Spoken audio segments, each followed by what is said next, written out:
তো hello guys বন্ধুরা, তোমরা কেমন আছো সবাই? আমরা তো খুব খুশি, দেখতেই পাচ্ছ। আজকে হচ্ছে আমাদের গ্রামে মা রক্ষাকালী পুজো, তাই মন্দির দেখতে যাবে। তো এখানকার আমাদের মা রক্ষাকালী পুজো প্রত্যেক বছরের মতো এবছরও হয়। তো আমি এখন আছি খড়ি নদীর কাছে। তো দেখো, খড়ি নদীর ওই পারে হচ্ছে আমাদের মা রক্ষাকালী মন্দির।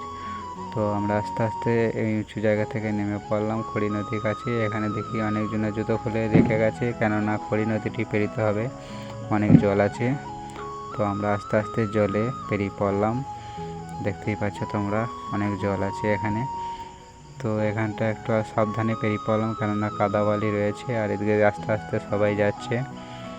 তো ফাইনালি এদিকে ডান দিক বাঁ দিক দেখতে পাচ্ছ, এগুলো গোটাই আমবাগান। এই আমবাগানের মাঝেই মা রক্ষাকালী মন্দির। আর এদিকে পুজোর তোড়জোড় শুরু হয়ে গেছে, দেখতেই পাচ্ছ। এটাই হলো মা কালী মন্দির আমাদের। আর এখানকার মা কালী তালপাতা দিয়ে ছাউনি থাকে। তো দেখতে খুবই ভালো লাগছে জায়গাটা। আর এখানে কাঁটা বলি দেওয়া হয়। আর এদিকে কিছুক্ষণের মধ্যেই সেখানে প্রচণ্ড জোরে ঝড় উঠে যায়। তো এখানকার পরিস্থিতি তখন খুবই বেসামাল হয়ে পড়ে। তাই অনেক মানুষজন এসে যায় সেখানে, কিন্তু পরিস্থিতি খারাপ হওয়ার জন্য সবাই বাড়ির দিকে রওনা হয়। আর এদিকে অভি দেখো, ওর ঠাকুমার কোলে চেপে আছে। তো আমরা বেশি দেরি না করে আমরা বাড়ির দিকে রওনা হই, কেননা সেখানকার পরিস্থিতি এতটাই খারাপ হয়েছিল যে এখানে থাকার কোনো ব্যবস্থা নেই।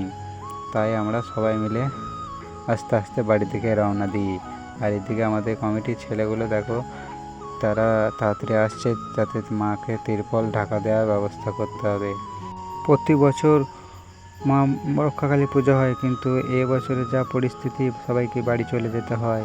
তা কিছুক্ষণের মধ্যেই বৃষ্টি থেমে যায়, তারপরে ঝড় জলও কমে যায়। তাই মানুষ আবার রাত 10টার সময় আসে, সবাই মিলে আসে, আনন্দ করে, প্রসাদ খায়।